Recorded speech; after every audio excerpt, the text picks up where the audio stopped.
Olá, casais da hora, tudo bem? Paz seja com todos. Hoje é mais um vídeo de 8 passos para a transformação dos relacionamentos. Hoje é o 7º passo, com o título Aprendendo a Viver com Equilíbrio. Vamos começar lendo Mateus 6, do 25 a 30, que diz o seguinte: Por isso vos digo, não andeis ansiosos pela vossa vida, quanto ao que haveis de comer ou beber, nem pelo vosso corpo, quanto ao que haveis de vestir. Não é a vida mais do que o alimento, e o corpo mais do que as vestes? Observai as aves do céu, não semeiam, não colhem, nem ajuntam em celeiros. Contudo, vosso Pai Celeste as sustenta. Porventura não valeis vós muito mais do que as aves? Qual de vós, por ansioso que esteja, pode acrescentar um côvado ao curso da sua vida? E por que andais ansiosos quanto ao vestuário? Considerai como crescem os lírios do campo. Eles não trabalham nem fiam. Eu, contudo, vos afirmo que nem Salomão, em toda a sua glória, se vestiu como qualquer deles. Ora, se Deus veste assim a erva do campo, que hoje existe e amanhã é lançada no forno, quanto mais a vós outros, homens de pequena fé. E aproveitando 2 Coríntios 4, do 8 a 11, 16 e 18, diz o seguinte: Em tudo somos atribulados, porém não angustiados, perplexos, porém não desanimados, perseguidos, porém não desamparados, abatidos, porém não destruídos, levando sempre no corpo o morrer de Jesus, para que também a sua vida se manifeste em nosso corpo. Porque nós, que vivemos, somos sempre entregues à morte por causa de Jesus, para que também a vida de Jesus se manifeste em nossa carne mortal.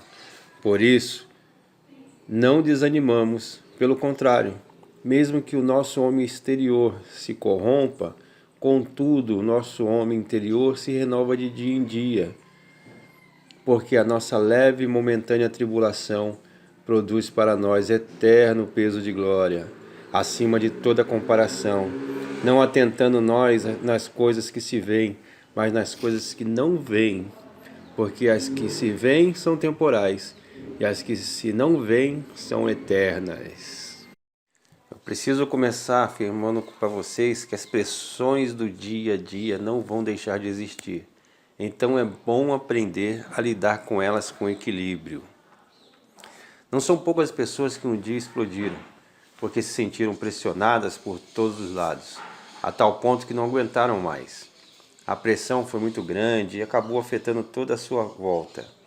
Muitos maridos pressionados pelos chefes, pelas metas, preocupados com a falta de dinheiro, chegam em casa sempre estressados, mal-humorados e acabam descontando em quem não tem culpa de nada.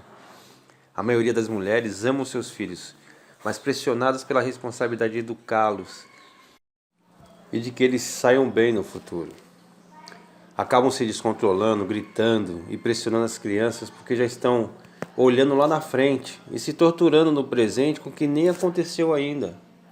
Seja como for, a verdade é que não existe uma vida sem pressão. Até Deus nos pressiona de certa forma, para que façamos a coisa certa. Para que cada um de nós vigie para não cair em tentação. Isso é normal. As pressões podem ser saudáveis ou destrutivas. Algumas nos levam a ser melhores e superar metas e desafios.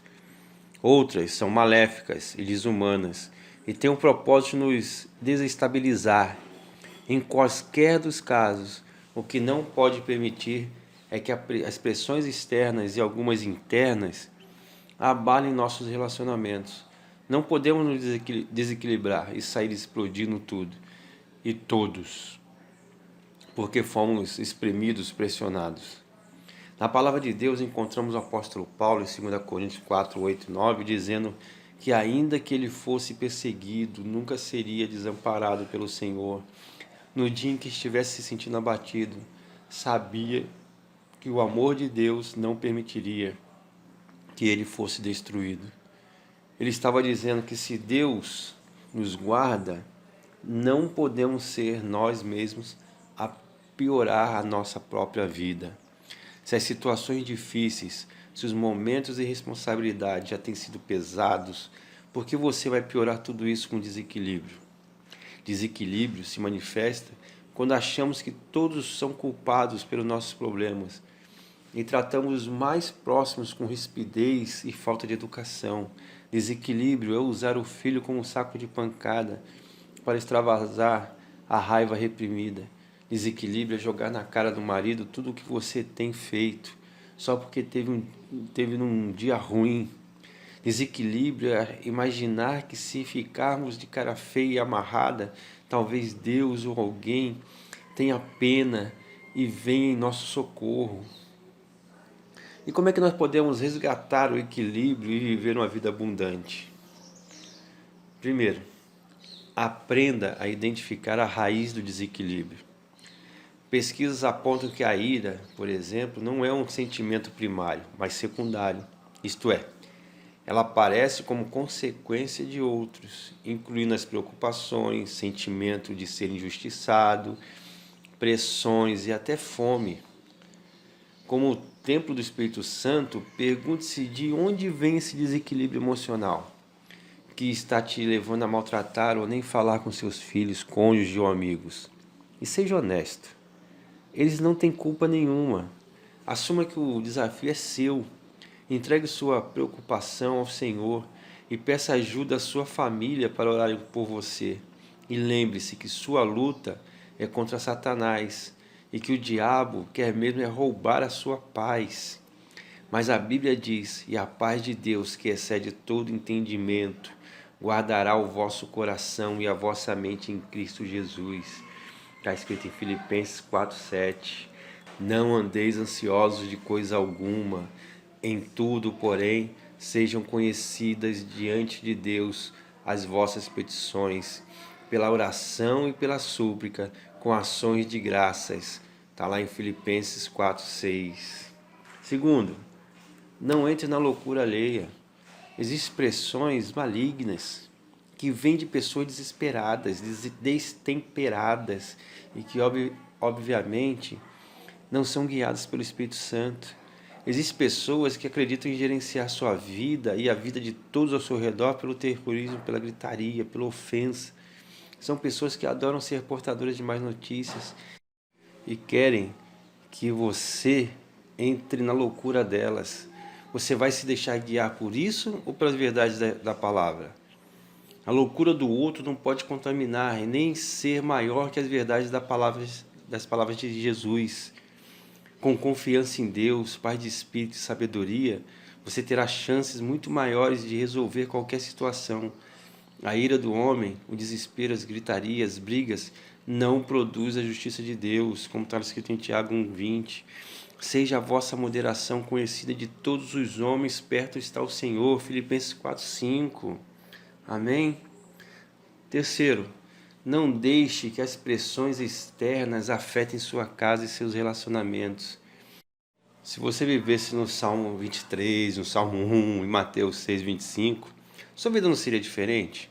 Será que você seria afetado por talvez tanto estresse e preocupações? Jesus disse claramente: não andem ansiosos por coisa alguma. Ficar preocupado, mal-humorado e azedo por causa dos problemas e ainda levá-los para casa, almoçar e jantar com eles, dormir e acordar com eles, é fazer dos problemas o seu Deus. Creia e relaxe. Jesus está no barco. Lucas 8:22-25 diz o seguinte: aconteceu que num daqueles dias entrou ele num barco em companhia dos seus discípulos e disse-lhes: passemos para outra margem do lago. E partiram. Enquanto navegavam, ele adormeceu, e sobreveio uma tempestade de vento no lago, correndo eles o perigo de sossobrar ou afundar. Chegando-se a ele, despertaram-no, dizendo: mestre, mestre, estamos perecendo. Despertando-se Jesus, repreendeu o vento e a fúria da água. Tudo cessou e veio a bonança. Então lhes disse: onde está a vossa fé? Eles, possuídos de temor e admiração, diziam uns aos outros: quem é este que até os ventos e as ondas repreende e lhe obedecem? Lembre-se, com equilíbrio e paz, conseguiremos organizar nossa vida de forma a nos doar para a família com alegria e ainda ter tempo necessário para o trabalho, ministério, amigos, lazer, sem ferir os outros e sem que um deles se sinta deixado de lado ou preterido. Tá bom? Essa aí é a nossa mensagem de hoje. Leia, releia, veja o que você está fazendo de errado e se conserte. Quero orar por você. Olha assim: Senhor, não aceito mais ser uma pessoa desequilibrada por causa das pressões e dos problemas. Isso está afetando todos ao meu lado, ao meu redor. Eu quero aprender a ter domínio sobre o que quer me dominar. Ajuda-me na minha falta de fé e me ajude a enfrentar as tempestades e andar sobre as ondas do mar, como Jesus. Amém? Então essa foi a 7ª lição dos 8 passos para a transformação dos relacionamentos. E logo em seguida virá a última lição, 8ª, tá bom? Que o Senhor te abençoe e te guarde. Que o Senhor faça resplandecer o seu rosto sobre ti e tenha misericórdia de ti. O Senhor sobre ti levante o seu rosto e te dê a paz. Até mais, casais da hora. Fica ligado aí na última lição, tá bom? Deus abençoe.